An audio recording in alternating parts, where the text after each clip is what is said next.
गुरु माँ मतलब जैसे है ना, हम अपने कुल देवी कुल देवता की तो कर सकते हैं। कुल देवी कौन है आपकी? ये ही हम जानना चाहते थे, इसीलिए भी गुरु माँ की। इसलिए तो जब हमें कुल देवी कुल देवता का ही पता नहीं होता है, इसलिए हमें ऋषियों की शरण में जाना होता है जी की माँ, देवी इसीलिए कुल देवता मैं गुरु जानने के लिए। माँ से जानने के। अच्छा, हाँ। आप एक अनोखे नहीं है कि आपको कुलदेवी का पता चाहिए होता है।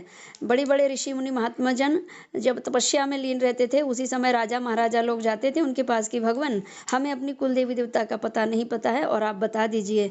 तो फिर जो ऋषि जिस देव की आराधना करते थे, उन्हीं का जो पावरफुल दिव्य मंत्र है, गुरु मंत्र के रूप में अपने शिष्यों को प्रदान करते हैं और फिर गुरु मंत्र में जो मिलता है, वो इष्ट देवी, इष्ट देवता हो जाता है और उनको फिर एक पीढ़ी जब भज लेती है, तो वही कुल देवी, कुल देवता बन जाते हैं। अच्छा।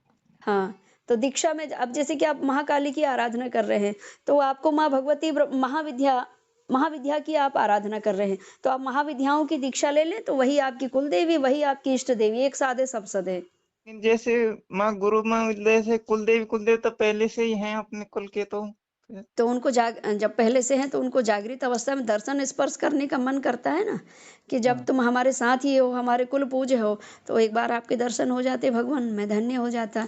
मेरे पूर्वजों ने आपको केवल भजते रहा है, आपको आपसे मांगने के लिए भजते रहा है, लेकिन मैं ऐसा भक्त आया हूँ आपकी ही कृपा से। मैं जानता हूँ कि अगर आपको आपकी भक्ति मुझे मिली है तो मैं दिव्य आत्मा ही हूँ। तो मैं दिव्य आत्मा आपकी भक्ति करके और गुरु परंपरा के माध्यम से गुरु मार्गी होकर के यानी गुरुमुखी होकर के मैं आपके दर्श चाहता हूँ, आपको ही पाना चाहता हूँ। आपसे पाना और आपको पाने में अंतर है। जब आपकी लगन रहेगी कि माँ मुझे आपको ही पाना है, आपके श्री चरणों में ही रहना है, बार-बार साक्षात्कार होते रहें, बस आशीर्वाद प्रदान करो। तो बार-बार साक्षात्कार करने के लिए साधक सिद्ध महापुरुषों से जुड़ना ही पड़ता, फिर भी आपको गुरु शरण लेनी ही होगी। जी माँ, गुरु माँ वैसे हमने गुरु वो तो ले रखी है, गुरु मंत्र वगैरह। हाँ, तो गुरुजी से अभी तक क्यों नहीं पूछे मार्ग? गुरु बस उन्होंने ऐसे कोई मार्ग तो नहीं बताया काहे हमें। तो जेकर अंधा गुरु बना ले के जाकर गुरु है अंधा चेला निपट निरंत। हम भी अंधे थे, हम दर्शन नहीं कर पा रहे थे, मार्ग ही नहीं पता था और गुरु जी भी अंधा ही मिल गए।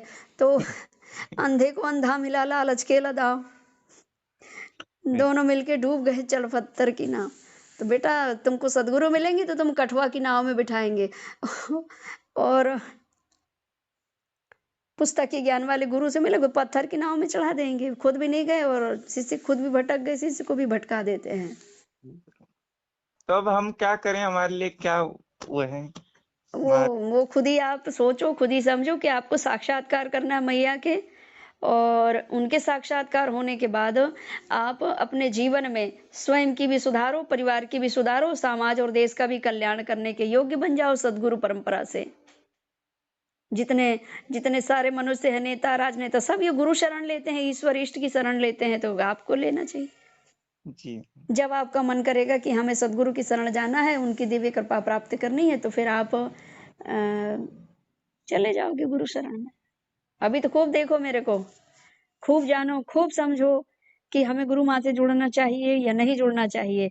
बिना जाने हो या नहीं प्रीति, जब तक हम सद्गुरु को पूरी तरीके से नहीं जान पाएंगे पूरे तब। तरीके से जान लो। हमारे सियानों ने कहा है कि गुरु बनाना जान के, पानी पीना छान के शुद्ध पवित्र पियोगे, स्वास्थ्य के लिए ठीक होगा। और गुरु जीवन का हिस्सा होता है, हमारे परिवार का हिस्सा होता है, हमारे सुख दुख का साथी होता है, जीवन साथी होता है सदगुरु।